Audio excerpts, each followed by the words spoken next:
Hello students, how are you all?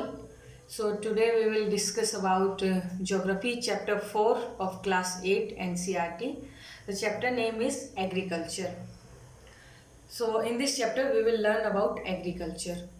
So the कोई भी product जो हम यूज़ करते हैं उसका रॉ मटेरियल, फिर उसकी प्रोसेसिंग, उसकी मैन्युफैक्चरिंग, देन कंज्यूम करने के लिए मार्केट में आना, तो ये जो होल प्रोसेस है इसमें तीन टाइप की इकोनॉमिक एक्टिविटीज़ इन्वॉल्व होती हैं: primary activities, secondary activities and tertiary activities. So जो प्राइमरी एक्टिविटीज़ हैं, primary activities include all agricultural activities, production of natural resources, fishing, mining, extraction। तो ये जितनी भी चीज़ें हैं ये सारी हमारी प्राइमरी एक्टिविटीज़ में इंक्लूड हो जाएंगी। तो प्राइमरी एक्टिविटीज़ से हमें रॉ मटेरियल मिलता है। Next come to the secondary activities. Secondary activities includes manufacturing of products या processing of raw material.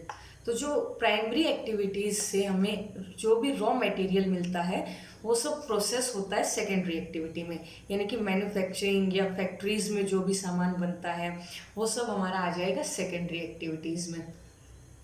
Next is tertiary activities.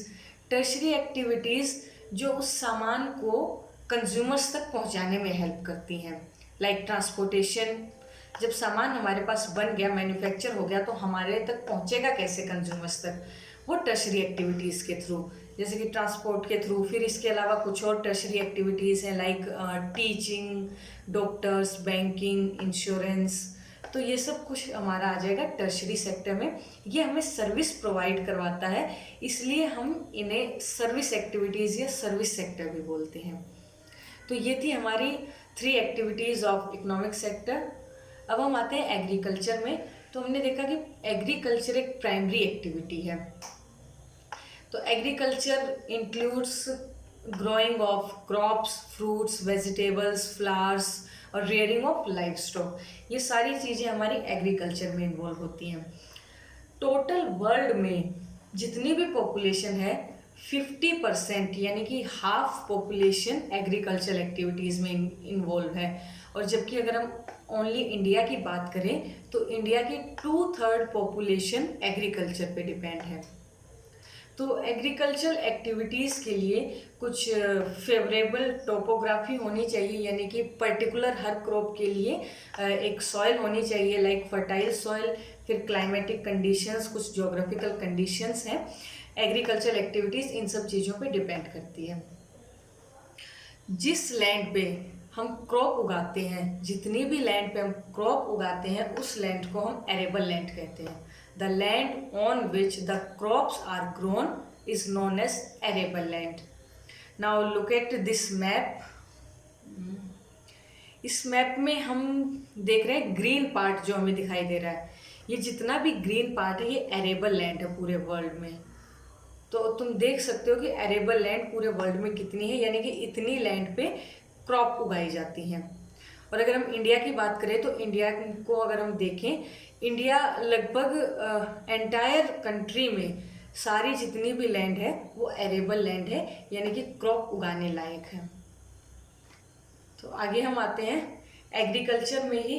Agriculture क्या होता है? कल्टीवेशन या growing of crops and rearing of live stock is called agriculture. Now sericulture, rearing of या फिर cultivation of silk worm. Silk worm को पालना, उनका cultivation करना इज कॉल्ड सेरिकल्चर। फिर ब्रीडिंग ऑफ फिशेज या cultivation of fishes is called pisciculture. Likewise cultivation of grapes is called viticulture. And growing of vegetables, flowers and fruits for commercial use is called horticulture. आगे हम आते हैं farm system में।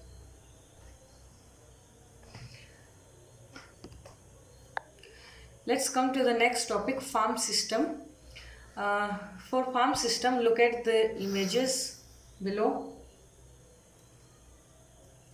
Farm system of an arable farm. Arable farm we have also learned arable land. Okay, तो arable farm में farm system 3 process follow किए जाते हैं।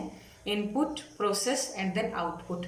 पहले हम इनपुट देंगे, फिर उसकी प्रोसेसिंग होगी एंड देन आउटपुट हमें मिलेगा।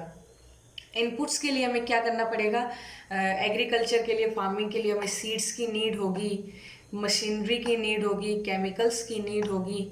उसके बाद इन सब चीज़ों की हम प्रोसेसिंग करेंगे, लाइक प्लॉइंग करेंगे, खेत को जोतना, सोइंग, ठीक है, बीज बोना, ऐसे कुछ अदर प्रोसेसेस हैं, इरिगेशन, वीडिंग, हार्वेस्टिंग, क्रॉप को काट लेना।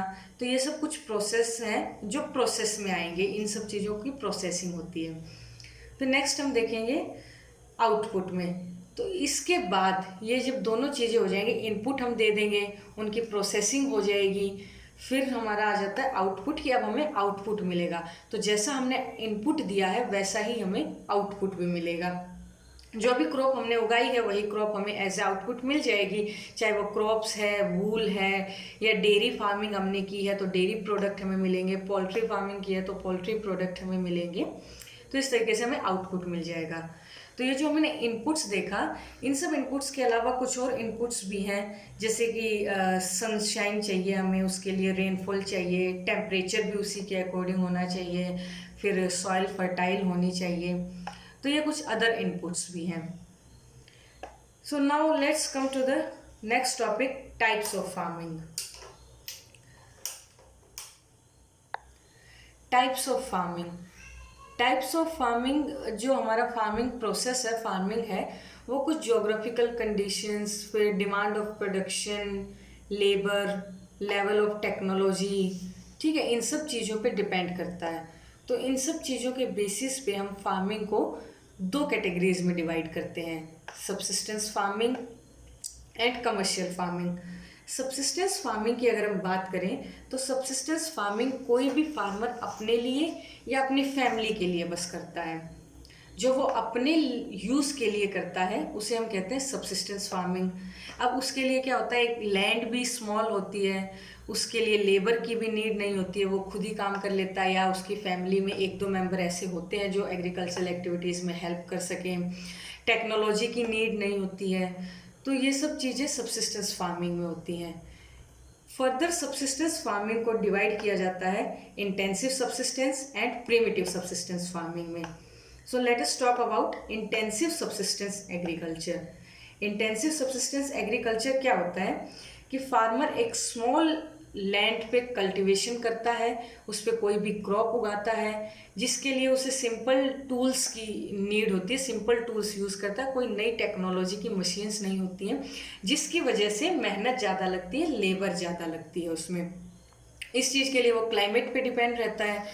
फिर इसमें कुछ मेनली क्रॉप जो ग्रो की जाती हैं वो है हमारी वीट, मेज, पल्सेस, ऑयल सीड्स। तो ये था इंटेंसिव सबसिस्टेंस एग्रीकल्चर। नेक्स्ट हम आते हैं प्रिमिटिव सबसिस्टेंस एग्रीकल्चर में। प्रिमिटिव सबसिस्टेंस एग्रीकल्चर को फर्दर टू कैटेगरीज में डिवाइड किया जाता है, shifting cultivation and nomadic herding. तो शिफ्टिंग कल्टीवेशन जो है हमारा, उसे हम स्लैश एंड बर्न एग्रीकल्चर भी कहते हैं। स्लैश एंड बर्न एग्रीकल्चर में क्या होता है कि एक स्मॉल पीस ऑफ लैंड होता है, एक छोटा लैंड का टुकड़ा होता है, उसे पहले क्लियर किया जाता है, साफ़ किया जाता है, देन उसमें फार्मिंग स्टार्ट की जाती है, क्रॉप्स ग्रो की जाती हैं, फिर उसमें जो भी प्रोसेस होता है, प्लॉइंग, वीडिंग, ये सब प्रोसेस किया जाता है, देन हार्वेस्टिंग कर ली जाती है। उसके बाद क्या होता है कि जब क्रॉप्स की हार्वेस्टिंग हो जाती है, क्रॉप काट ली जाती हैं, तो कुछ स्ट्रॉज नीचे बच जाते हैं, छोटे छोटे ज़मीन के अंदर। उसको क्या करते हैं वो लोग, जला देते हैं। जलाने के बाद जो ऐश होती है उसके अंदर कुछ मिनरल्स होते हैं जो सॉइल में मिल जाते हैं, जिससे सॉइल की फर्टिलिटी इंक्रीज होती है, तो इससे सॉइल और ज़्यादा फर्टाइल हो जाती है। तो ये लोग क्या करते हैं कि शिफ्ट करते रहते हैं। उनके पास 2-3 लैंड होती हैं, एक लैंड पे यही प्रोसेस फॉलो करेंगे, देन नेक्स्ट लैंड पे जाएंगे, जब तक रिवर्स होके उसी लैंड पे आएंगे तब तक वो सॉइल फर्टाइल हो चुकी होगी, ऐश के अंदर जो मिनरल्स थे उनकी वजह से। सो नेक्स्ट इसके टाइप की हम बात करते हैं नोमैडिक हर्डिंग की। Nomadic herding mainly arid region और सेमी एरिड रीजन में ही प्रैक्टिस की जाती है। एरिड रीजन मतलब जहाँ पे कोई क्रॉप नहीं ग्रो की जाती हैं, लाइक डेजर्ट एरिया, ओके। सो तो ये मेनली सेंट्रल एशिया, फिर इंडिया के भी कुछ पार्ट्स में, लाइक डेजर्ट वाले पार्ट में राजस्थान की तरफ अगर हम जाएंगे, लाइक राजस्थान, जम्मू कश्मीर, तो ऐसे कुछ जगह पे नोमैडिक हर्डिंग प्रैक्टिस की जाती है। इसमें क्या होता है कि नोमैडिक हर्डर्स जो होते हैं वो अपने एनिमल्स के साथ एक प्लेस से दूसरे प्लेस पे मूव करते रहते हैं। जैसे कि फिगर 4.4 में हम देख सकते हैं, ये नोमैडिक हर्डर्स हैं विद देयर कैमल्स। ये अपने एनिमल्स के साथ एक प्लेस से दूसरे प्लेस पे जाते रहते हैं।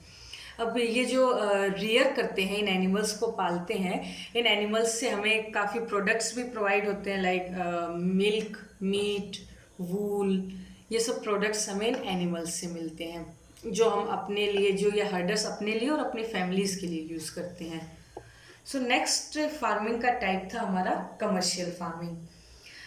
कमर्शियल फार्मिंग अभी हमने देखा सबसिस्टेंस फार्मिंग। सबसिस्टेंस फार्मिंग में हमने क्या देखा, जो सिर्फ अपने लिए की जाती है फार्मिंग।